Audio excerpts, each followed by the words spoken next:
Okay, man. So last night, the Thursday night football matchup between the Los Angeles Rams and the Seattle Seahawks was possibly the greatest Thursday night football game since the NFL partnered up with Amazon. This was an incredible game. I did a live stream and had a good time watching the game and talking about it. And there was so much at stake for both teams for playoff seeding. And wide receiver for the Los Angeles Rams, Puka Nakua, he had a lot going on with him outside the field with a live stream he did with Aiden Ross and then some things going on with his brother. But he showed up and had a magnificent game. I think it was a career high.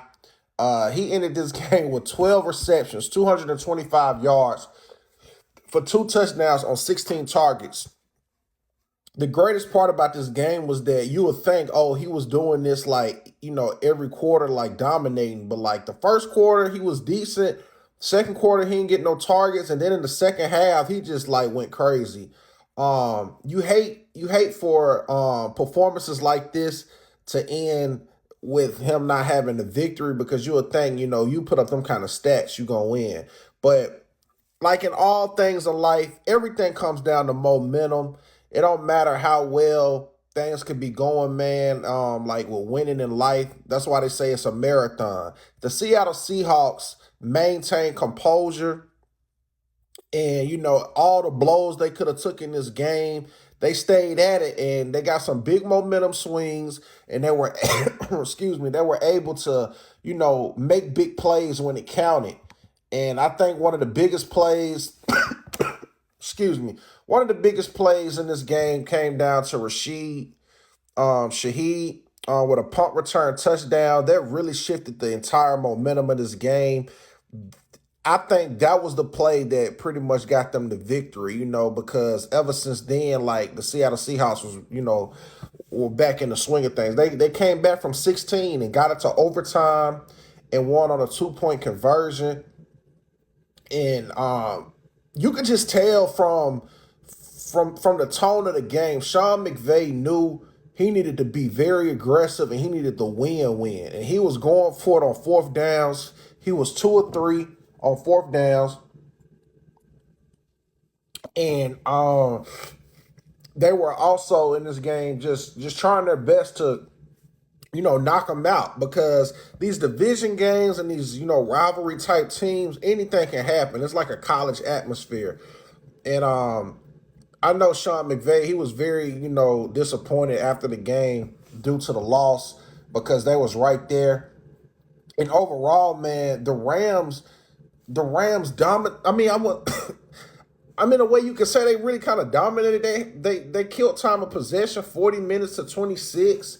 Um, it was just the red zone threw them off. They were 50% from the red zone, and they beat them on third down conversions. They were 8 of 20. The Seahawks was 4 of 11, and they even had double the plays, almost 88 plays to the Seahawks 63.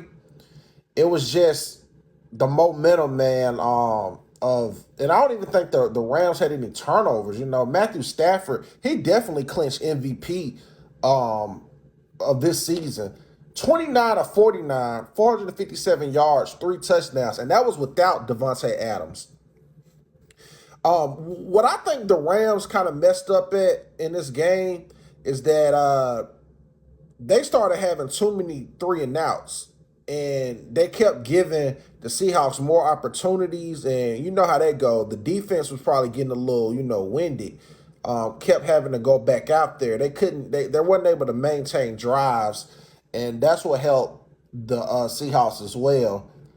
Some of the key players, man, for the Seahawks in this game, I think he don't get a lot of credit was Kenneth Walker. While I was watching the game, I literally kept saying, like, what man, why they not giving him more carries? He ended the game with 11 carries, right at 100 rushing yards, and he had a touchdown, but he had a 55 long run, and he also caught 3 catches for 64 yards. I felt like Kenneth should have got like 20 carries at the pace he was going. He might have ran for 200 yards. I mean, he was being relentless. I mean, that was one play.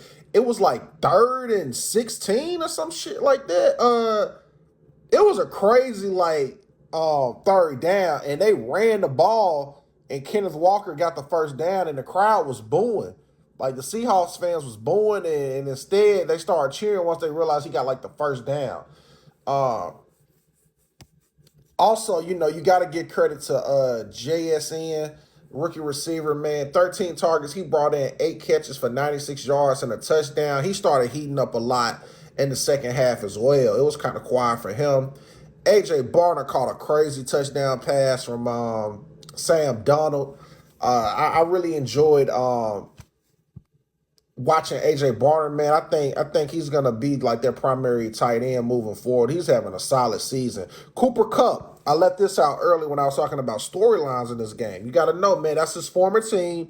He won the Super Bowl with the Rams, and he had what you call it, the Triple Crown, and he only had 3 catches for 39 yards, but in the second quarter, basically the first half, right before halftime, Cooper Kupp had a fumble, and I just knew, like, dang, that's gonna hurt. If the Rams could capitalize off of that turnover, but they didn't capitalize, and that wasn't good for them not to get that score, because in the beginning of the third quarter, Seahawks get the ball back. You know what I'm saying? So it's things like that where I say like momentum swings play a huge role, because you always should try to capitalize with scoring off of a turnover.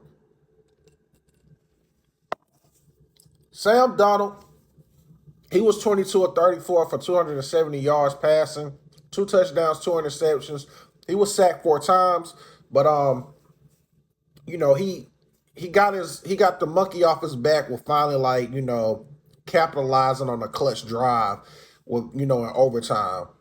When he threw that touchdown pass, I think Turner of the Rams might have tipped the ball just a little bit, or almost tipped it, and he was patient enough to get that tight end some time, and got that got that 2-point conversion to win the game.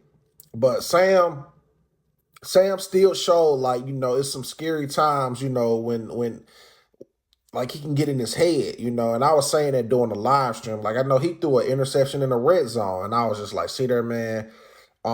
Sam Donald still, making those kind of mistakes. But this was it's a great game. But the biggest controversy was on a 2-point conversion. The Seahawks had an incomplete pass or something, and I don't know what that was, man. I really don't understand the NFL rules sometimes, but they said it was I don't know, man. I guess a backward pass or something. They gave him the 2-point conversion. I kind of knew then. I was like, it just seems like this is gonna go for the Seahawks now, And I knew then. I was like, man, that's crazy. But it was still a classic game, and even if the Seahawks didn't, even though the Seahawks got that Fugazi 2-point conversion, if the Rams take away that punt return touchdown, I don't even think we get to that point. I think that was the biggest turning point of the game. And that's why special teams are so important, and you should never underestimate the power of special teams, because plays like that shift the game, and it shifted momentum, and that's how they were able to get the victory. But now the Rams are 11-4. Seahawks are 12-3. But the good news is, I definitely believe if the Rams face off against the Seahawks again, I definitely think the Rams will win, because they played almost a perfect game. It was just, they played a complete game. It was just, the mistakes that they made, they were very critical, and they kind of just got stunned, and it happens, man. But you rather it happen now than before you get into a single elimination game. So y'all drop a comment if you watch the game and give me your thoughts, man. What an amazing game, man. Once again, man, Seattle Seahawks defeat the Rams 38-37. If you made this far to the video, I want to say thank you for watching. Please follow the God Level Genius YouTube channel. Make sure you subscribe. Definitely follow me on our other platforms as well, Rumble, and Twitch at God Level Genius. I am James Vergado, and as always, be God Level. The genius is in you. God Level Genius.